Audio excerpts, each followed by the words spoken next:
CPM-ന്റെ കാലക്കേട് തുടങ്ങി. പഞ്ചായത്ത് തിരഞ്ഞെടുപ്പിലെ പരാജയത്തിന് പിന്നാലെ ഏരിയ സെക്രട്ടറിയെ CPM-ൽ നിന്ന് പുറത്താക്കി കൂട്ടത്തോടെ CPM പ്രവർത്തകർ പാർട്ടി വിട്ടു. എറണാകുളത്ത് CPM-ൽ നിന്നും പുറത്താക്കപ്പെട്ട മുൻ ഏരിയ സെക്രട്ടറി അടക്കം 53 പ്രവർത്തകർ CPI-യിൽ ചേർന്നു. CPM കൂത്താട്ടുകുളം മുൻ ഏരിയ സെക്രട്ടറി ഷാജു ജേക്കബിന്റെ നേതൃത്വത്തിലുള്ള പ്രവർത്തകരാണ് CPI-യിൽ ചേർന്നത്.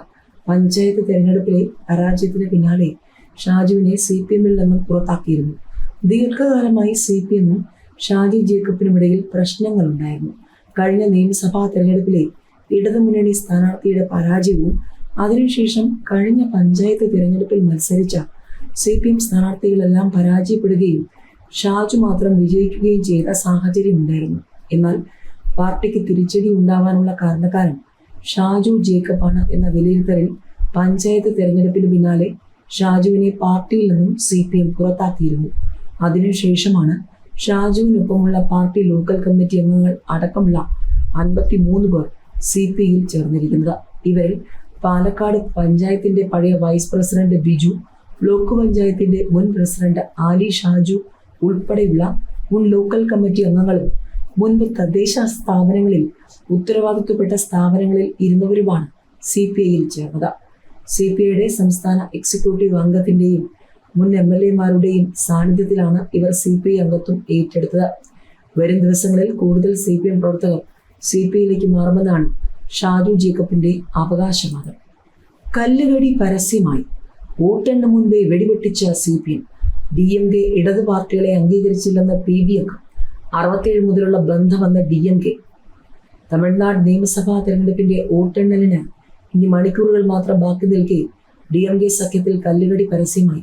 DMKയ്ക്കെതിരെ വിമർശനവുമായി CPM രംഗത്തെത്തിയതോടെയാണ് മുന്നണിയിലെ അസ്വാരസ്യം പരസ്യമായത്. ഇടത് പാർട്ടികളെ DMK അംഗീകരിച്ചില്ലെന്ന വിമർശനം CPM PB അംഗം K ബാലകൃഷ്ണനാണ് ഉയർത്തിയത്. 5 സീറ്റിലേക്ക് ഇടത് പാർട്ടികളെ ഒതുക്കിയത് ശരിയായ നിലപാടായിരുന്നില്ലെന്നും അദ്ദേഹം വിമർശിച്ചു. സംസ്ഥാനത്ത് 2 അക്ക സാമ്പത്തിക വളർച്ച ഉണ്ടെന്നാണ് മന്ത്രിമാർ പറഞ്ഞത്. വളർച്ച ഉണ്ടായെങ്കിൽ തൊഴിലാളികളുടെ അധ്വാനവും കാരണമാണ്. ഈ തൊഴിലാളികൾക്ക് സർക്കാർ എന്ത് നൽകിയെന്ന ചോദ്യവും ബാലകൃഷ്ണൻ ഉയർത്തി. ഈ തിരഞ്ഞെടുപ്പിൽ ചെറുപ്പക്കാർക്കിടയിൽ പ്രത്യേക ഉണർവ് പ്രകടമായിരുന്നു. മുൻപ് ഒരു തിരഞ്ഞെടുപ്പിലും ഇത് കണ്ടിട്ടില്ലെന്നും മാറ്റത്തിനായുള്ള ആഗ്രഹം യുവാക്കൾക്കിടയിൽ ഉണ്ടായിരുന്നുവെന്നും മുതിർന്ന നേതാവ് ചൂണ്ടിക്കാട്ടിയിരുന്നു. അതേസമയം CPM PB അംഗം K ബാലകൃഷ്ണന്റെ വിമർശനത്തിന് മറുപടിയുമായി DMKയും രംഗത്തെത്തി.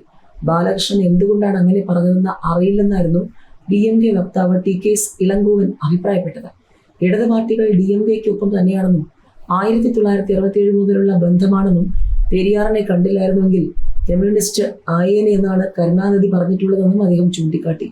ഇടത് പാർട്ടികൾ DMKയ്ക്കൊപ്പം തുടരുമെന്നും TK ഇളങ്കോവൻ അഭിപ്രായപ്പെട്ടു.